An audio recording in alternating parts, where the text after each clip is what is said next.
We spoke Tuesday, and you said Tony was going to give a performance like that. You shocked to come that early? Well, he knew what to do. You know, he don't want to talk about it, but we knew we were going to stop it before the 8th. Just came a little too early. Celebration after the fight, Tony, was that like more shock, or was it like just like because you were in the last chance to learn? No, we wasn't shocked at all. It was just the fact that, a lot of people write my career off. Before me and my team ready to write my career off. Like I said, we came down. It was 6,000 plus booing me. They even booed the national goddamn anthem. That really just fueled me and fired me up. And I wanted to give it back to them like they was giving it to me. Come on, guys, y'all looking at questions. What exactly was it that you were saying to the press? It sounded like you said, don't believe them tricks. Or no, I said he was going to fall for the tricks. And he did exactly what me and my team said he was going to do. Man, I knew he was going to want to come out. I knew he was overly confident because he knocked out a very unimpressive Ollie Harris. And he thought, I heard somebody in the crowd say, he looked like Ollie Harris. No, I don't. No, I don't. He looked like Ollie Harris now. So, when he fell for the tricks, like we said, like I said, I wanted to give it back to you like you giving it to me. I didn't want to be disrespectful to anybody. I'm damn sure not going to let you run over me either. Are you going to Slovakian people would never fight me. So, if they want to fight me, I'll take it gladly. But Slovakian people would never fight me, especially not right now. We hear there's a rematch clause. Would you be happy to come over? They can clause all the hell they want. I'm not coming back over here. They vastly underpaid me for this fight, and I came over. I took the fight because of opportunity. I have now created my opportunity. So if they want another opportunity with me, they're gonna first have to come to my side of the pond. And then they're gonna have to pay me what I'm worth. Will this register in the States? Do people know David Next Price is? question. Let's go. Why won't you answer that question? Come on, man. Y'all boxing people. Some of this shit you figure out yourself. What y'all think? We spoke the other day, and you said America sort of turned you back on you. I think it's a. I'm sorry, say that again. You said America sort of turned you back on you following the Klitschko fights. So how would that victory look in America right now? First of all, he said, I was saying about the Klitschko fight. I understand that, but again, it's not like they wouldn't peek in and see what happened. Once they peek in and see what happened, then obviously. Come on. If it don't register with America, it's going to register with the governing body, and that's all the hell we give about. Going into the fight, what vulnerabilities did you see in Price's game that you thought you could exploit? Just the fact that we knew everybody was talking about his power. Well, I got 24, now 25 motherfuckers that say I can punch. So, they forgot I was a 6'5", 260 plus pound southpaw in that ring. And I knew he was going to be over anxious. I knew he was going to be very aggressive. He wanted to come make a statement because I'm old, and he wanted to show off for the fans. And we played into his ass and to his hands for him. What would be the ideal fight for you next? Tyson Fury pussy ass. Yeah, if they pay me what I worth, I'll go anywhere and fight. It's not the fact that I didn't like. I love this part of the part. It wasn't that I love the people, even though, I like the fact that you go for your guy. This your guy. I don't have no disrespect feeling towards that. This your guy. I appreciate that. But they did not pay me what I'm worth for this fight. Again, I took this fight for an opportunity, and I created my opportunity. So if they want me to come back over here, yeah, we come back over here.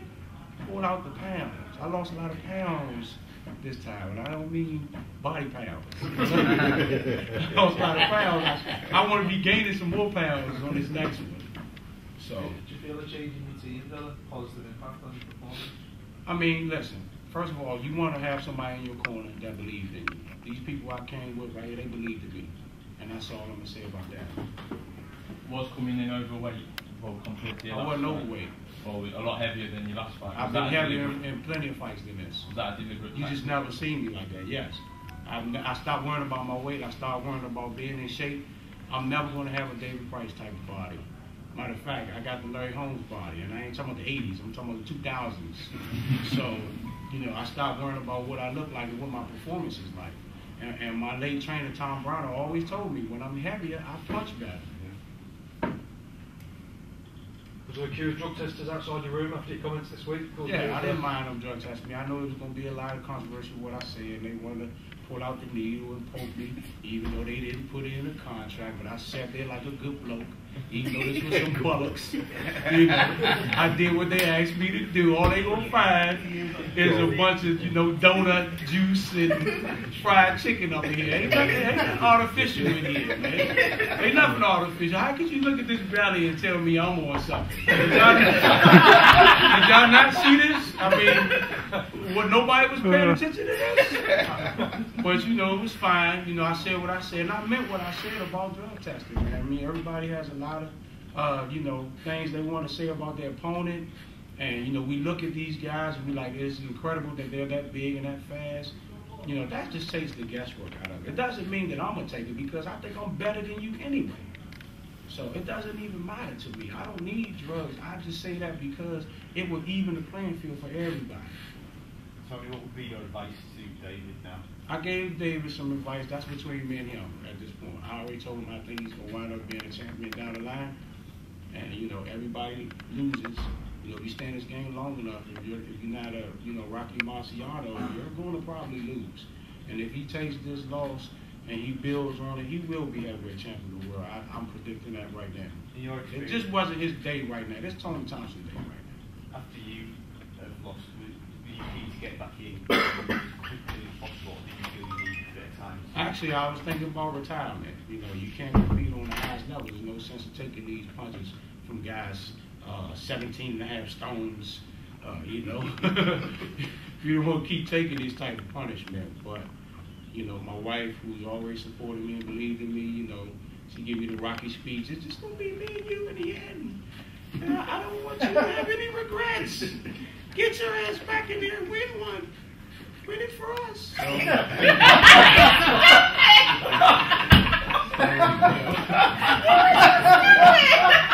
I've never had a losing streak in boxing, so, you know, I wanted to, you know, if I was going to go out, I wanted to go out on a positive note, man. So. Going back to potential future opponents, what is it about Tyson Fury that's really got you back up? It's just his mouth, man. He's not, listen, I wouldn't even put him in the class of David Price. I wouldn't. But he continues to slap box people around and think he's the next coming. Let's go. Let's go, Tyson. Me and you, baby. Wherever you want to do it, let's go. How do you think he'll get on against Cunningham? Well, I mean, you know, I know Steve. Steve's a very good fighter. I mean, I would dare to say in some ways he's a great fighter. But Steve might be past his time and might be a little small for this division. Even though he put on a great performance and did not get a decision against Adam McBrady. I think he get punched in the head, so thanks. In terms of satisfaction, where does that rank in your career at victory tonight?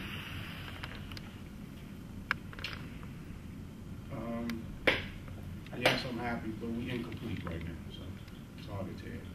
It's just, to me, to y'all, it's a shocker, and you like, wow. To us, we like, this what we do. This is just what we do, so we're not shocked. You see any shocked faces up there? My team like, hey, man, that's what we do, Tom, and that's what I did, man. There's no, but we incomplete. I haven't accomplished anything in this game. I really haven't. To me, you know, I've always felt my best years got past me because I started so old. Now I'm trying to play catch up. I really want to do something special. I think this was just the start of it. So about future opponents, obviously there's three in the US, like Mitchell, Banks and Wilder. I mean, to get yourself back, obviously in the picture you have tonight, do you think to help the American public get back and support, it'd be good to knock one of those guys off?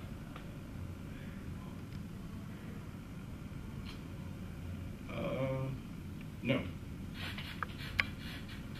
Why not? It's just not where I need them to be for me to advance.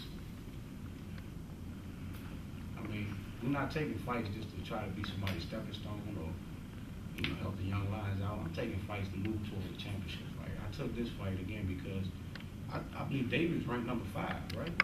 Okay. That's a step up. I'm not going lateral. Those other guys you mentioned, I'm probably above or at least lateral towards them. That's not even a good fight for me. So you're going to put anyone above you? Almost definitely. Anybody I can get my hands on a title shot guy. If Povetkin want to come out and fight me, I'll go to Russia. You know, hey man, let's do it. But what's the odds that Povetkin wants to fight me? Exactly. That's the same look I'm giving you right now. You look real sleepy, man. You bored or something? Huh? Oh, okay. 'Cause you ain't said shit. You just sit there with your head like I'm boring you or something. You bored, man? I'm sorry I knocked your guy out, man. I'm sorry. Still be back. He young, dude. 29 or 44, man. Let me have my day, man. I'll buy you a drink later, man. I'm ready to roll. What's your plan for tonight? Are you going to go and celebrate? Oh, man, we're going to go. We waiting for y'all to buy some beers for us. We're going to drink. We're going to party. I'm going to have a lot of This is the last sex. question. Last question, babe. Last question. One more question. Who One more won it? question. Talk fast, we ain't got time. This guy right here. Come on, man. Ask me something interesting. Leave alone. Who else? All right. All right, peace, guys. Thank you very Thank you, much. Tony. No problem.